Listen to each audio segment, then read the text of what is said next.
City crime reporter रजा अकरम की report के मुताबिक जातला से नवाग्रां और बजाना रोड पर अवाम इलाका का जोरो शोर, जिसमें टेंडर के ऊपर जो कॉन्ट्रैक्ट था इसके मुताबिक अनवर अली साहब से गुफ्तगू करते हुए सिटी क्राइम रिपोर्टर को बताया कि उन्होंने 4 इंच बजरी का नोटिस में लिखा हुआ है। उन्होंने अपने हाथों से रोड के ऊपर पड़ी हुई बजरी 1 इंच भी इसका साइज सामने ना आया। अवाम इलाका का कहना है कि गवर्नमेंट को ऐसे टेंडर्स पर सख्त निगरानी करनी चाहिए जो कि टेंडर्स के मुताबिक रोड को तकमील में लाएं। अनवर अली साहब से गुफ्तगू करते हुए उन्होंने बताया है कि रोड की अपोजिट साइड किसी भी सेफ्टी पॉइंट का एहतमाम नहीं किया गया है। गवर्नमेंट से गुजारिश है कि जिस रोड ने सिर्फ 3 माह वजूद में रहना है, बेहतर है कि इससे अवाम में इलाके का गम गुस्से के साथ इजहार करना। गवर्नमेंट को ऐसे टेंडर्स किसी ईमानदार ठेकेदार को देने चाहिए जो कि अच्छे मटीरियल के साथ कुछ अरसा निकाल सके। हुकूमत आज़ाद कश्मीर को चाहिए रोड्स के हर टेंडर्स पर निगरानी की जाए और हर काम को आला और एहसन तरीके से तकमील में लाया जाए। जी अस्सलाम वालेकुम सर। सबसे पहले तो मैं सिटी क्राइम रिपोर्टर रजा अकरम सर, मैंने शिकायत सुनी थी कि इस रोड के बारे में कोई मतलब करप्शन चल रही है, तो काइंडली मुझे आप बता सकते हैं। सबसे पहले तो अपना नाम बताइएगा। कि जी नाम मेरा अनवर है। जी सर। राइयाँ गाँव है जी सर। ये रोड आप खुद देख लें, ये मंजूर हुई थी तकरीबन 4 इंच, ठीक है, ये 6 इंच। ये अभी देख सकते हैं इन्होंने जो कंक्रीट डाली है, जी जी, ये 1 इंच भी नहीं डाली। ठीक है, ठीक है, सही है ये। और इसके बाद ये देख लें इसकी साइड पे सेफ्टी है जो, ठीक है, इसकी क्या सेफ्टी होगी। ये ठीक 2 दिन भी नहीं निकालेगी, रोड ख़त्म हो जाएगी। ठीक है, पहले तो करना ये चाहिए था, साइड पे सेफ्टी है वो मुकम्मल हो। अभी देख लें ये रोड जो मैच रोड की है वो कितनी है और अब रोड कितनी नज़र आ रही है, आप देख सकते हैं। तो आप से ये मैं सवाल करना चाह रहा हूँ कि आपको कहाँ पे कमी नज़र आ रही है? हमें तो जातला से लेकर बुजरान तक कमी नज़र आ रही है। ठीक है, ये क्या कह रहे हैं? जी जी, पे आप देख सकते हैं खुद। ठीक है, इसका मतलब है कि जी जी, और इस पे कंक्रीट देख लें, ठीक है, तमाश कर लें, देख लें कंक्रीट। ठीक वो जो पहले वाली कंक्रीट है ना, पहले वाली कंक्रीट सही, वो ही कंक्रीट निकाल के ऊपर उन्होंने हल्की हल्की सी कंक्रीट डाल दिया। ठीक वो जो है, पहले कंक्रीट पड़ी हुई है, जी जी, वो ही कंक्रीट है। ठीक हो गया सर।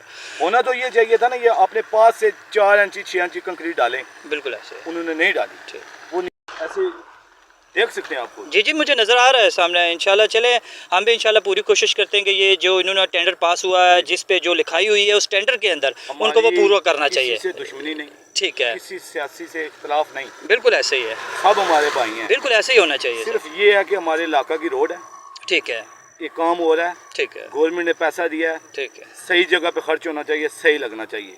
ठीक हो, ये तो नहीं जो अच्छी रोड बननी चाहिए, कुछ अरसा निकाले, ये 4 दिन निकालेगी फिर टूट जाएगी, फिर वही वो जगह के रोड नहीं बनी, सही नहीं बनी, फिर सब सामने आ जाएंगे। अभी देख लें कोई बंदा नहीं आ रहा, ठीक है, वो देख लें, वो सामने कंक्रीट पड़ी हुई है, आगे जाके आप देख सकते हैं ठीक है, कितनी कितनी जी जी कंक्रीट जी, ठीक है, ठीक हो गया, ठीक है जी।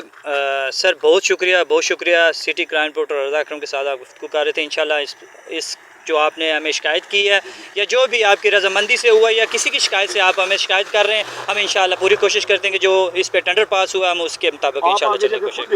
ठीक पड़ी हुई है, जी जी, ठीक हो, सही, हमारी बात नहीं, आप खुद देख सकते हैं अपनी आंखों से। ठीक है, बहुत शुक्रिया सर, बहुत शुक्रिया, अल्लाह हाफ़िज़। वज़ीर आला KP को 5 अक्टूबर तक किसी भी मुकदमे में गिरफ्तार न किया जाए। पेशावर हाई कोर्ट ने गुज़िश्ता समात का तहरीरी हुक्मनामा जारी कर दिया गया है, जिसमें कहा गया है कि वज़ीर आला के खिलाफ विफाक और पंजाब में जितने मुकदमात दर्ज हैं इनकी तफसील दरख्वास्त गुजार को फराहम की जाए। अगर किसी मुकदमे में गिरफ्तार करना हो तो अदालत को पहले से आगाह किया जाए।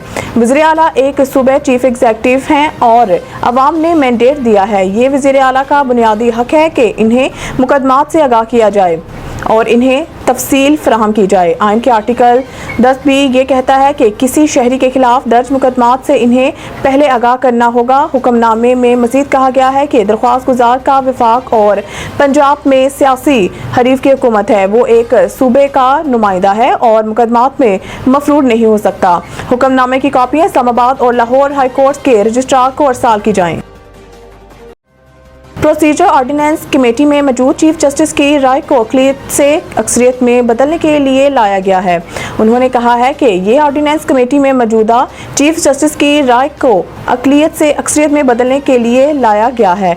पीटीआई रहनुमा का कहना था कि मखसूस नशिस्तों के केस का तफसीली फैसला आने पर जितनी ताख़ीर हो रही है, कन्फ्यूजन उतना ही बढ़ता जा रहा है। वाजिया रहे कि गुज़िश्ता रोज़ सदर मुमलिकत आसिफ अली ज़रदारी के दस्तखत के बाद प्रैक्टिस एंड प्रोसीजर ऑर्डिनेंस जारी कर दिया गया है। प्रैक्टिस एंड प्रोसीजर एक्ट के सेक्शन 2 की ज़ेरी शर्त 1 के मुताबिक practice and procedure act committee मुकदमात मुकर्रर करेगी। कमेटी चीफ जस्टिस, सीनियर तरीन जज और चीफ जस्टिस के नामजद जज पर मुश्तमिल होगी।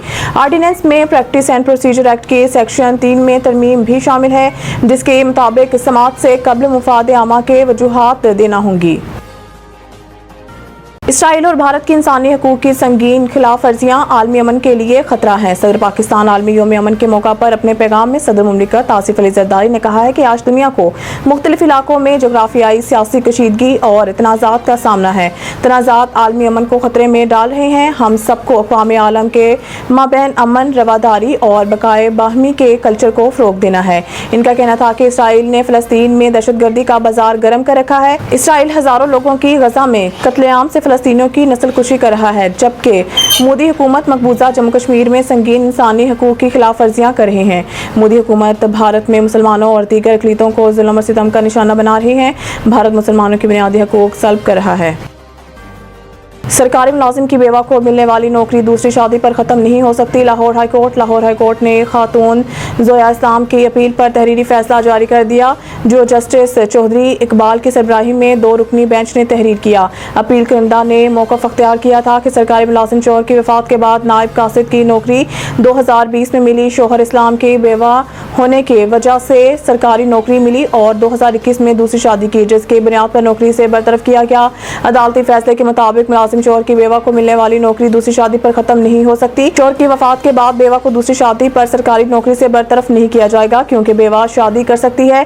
हमारे मज़हब में ये एक औरत का बुनियादी हक है। अदालती फैसले में मज़ीद कहा गया है कि बेवा को दूसरी शादी की बुनियाद पर नौकरी से निकालना शरई के कानून की खिलाफ वर्जी है। जिस कानून की बुनियाद पर बेवा को नौकरी से निकाला गया, इस पर सुप्रीम कोर्ट के फैसला आ चुका है। अदालत सिंगल बेंच का फैसला और बेवा को नौकरी से निकालने का नोटिफिकेशन कलअदम करार देती है।